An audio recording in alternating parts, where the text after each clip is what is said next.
भारत को अपनी हवाई सुरक्षा के लिए जिस चीज का सालों से इंतजार था वो आखिरकार 2 दशक बाद पूरा हो गया।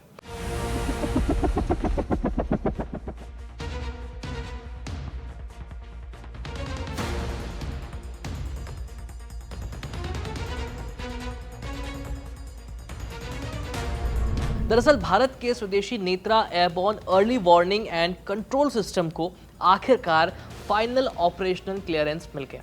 ये मंजूरी इस बात का सबूत है कि अब ये सिस्टम पूरी तरह से युद्ध से जुड़े अभियानों के लिए प्रमाणित हो चुका है।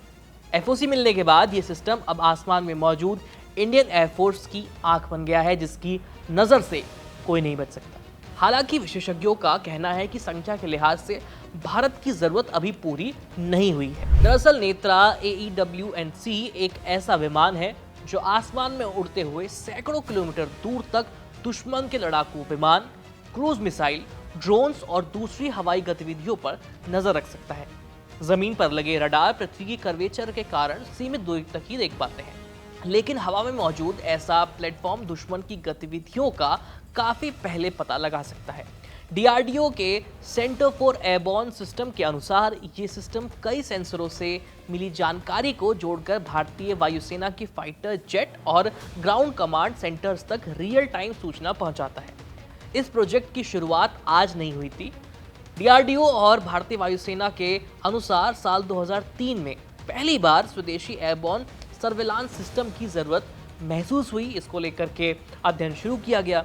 इसके बाद साल 2004 में भारत सरकार ने इस प्रोजेक्ट को मंजूरी दी और बेंगलुरु स्थित सेंटर फॉर एयरबॉर्न सिस्टम्स यानी CABS को इसकी जिम्मेदारी सौंपी गई।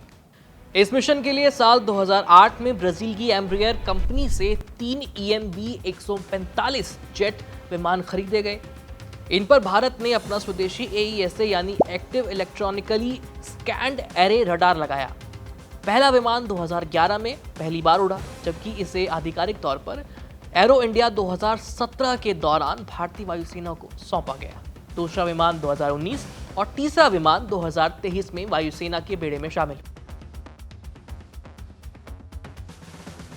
DRDO की तकनीक के विवरण के अनुसार नेत्रा का AESA रडार लगभग 240 डिग्री तक निगरानी कर सकता है और इसकी डिटेक्शन रेंज लगभग 375 किलोमीटर तक है।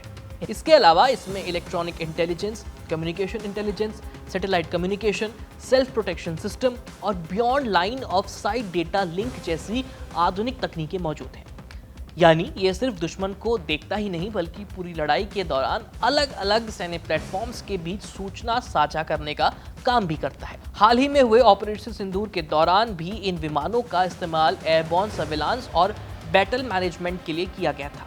भारतीय वायुसेना से जुड़े अधिकारियों और रक्षा सूत्रों के मुताबिक इससे साफ होता है कि सिस्टम पहले से ऑपरेशन में था, लेकिन FOC मिलने के बाद अब इसकी पूरी ऑपरेशनल क्षमता को आधिकारिक मंजूरी मिल गई है। नेत्रा एक AEWNC प्लेटफॉर्म है, जबकि AWACS उससे एक कदम आगे की प्रणाली है। DRDO का कहना है कि नेत्रा जिस छोटे EMB 145 विमान पर आधारित है, उसकी वजह से इसकी रडार कवरेज और उड़ान की जो अवधि है और मिशन क्रू की क्षमता है वो सीमित हो जाती है।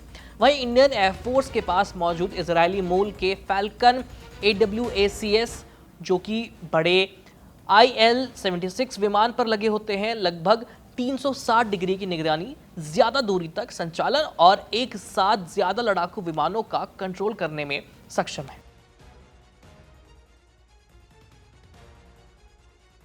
यही वजह है कि आज के नेटवर्क सेंट्रिक वॉरफेयर में ऐसे प्लेटफॉर्म्स बेहद महत्वपूर्ण माने जाते हैं। आधुनिक युद्ध में fighter jets, drone, air defence system, air to air refueller और ग्राउंड कमांड सेंटर यानी एक डिजिटल नेटवर्क में जुड़े रहते हैं।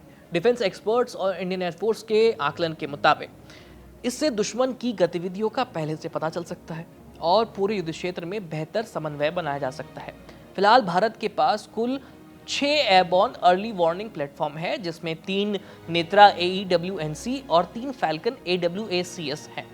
भारतीय वायुसेना से जुड़े सूत्रों के अनुसार 2 मोर्चों यानी पश्चिमी और उत्तरी सीमाओं पर लगातार निगरानी बनाए रखने के लिए कम से कम, ध्यान से सुनिए, कम से कम 18 ऐसे प्लेटफॉर्म्स की जरूरत है।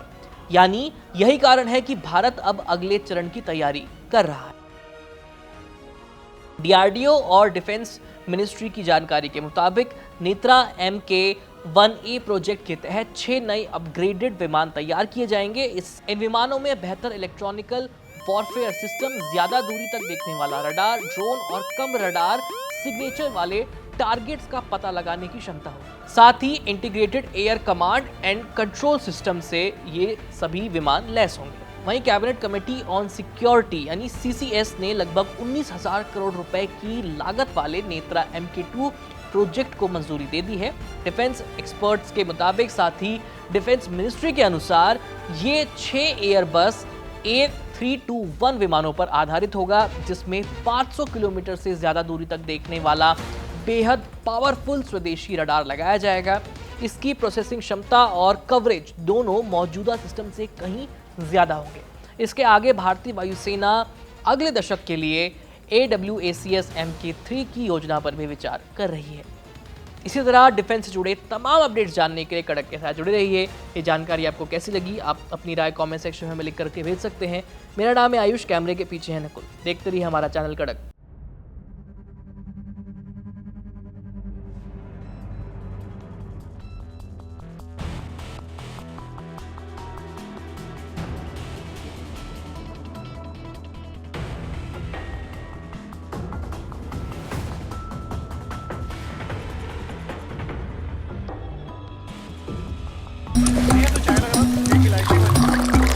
यहाँ ताजा खबर के साथ हर दिन की शुरुआत कड़क है। आमने सामने बैठ रखते हैं बात पूरे दम से, आराम से।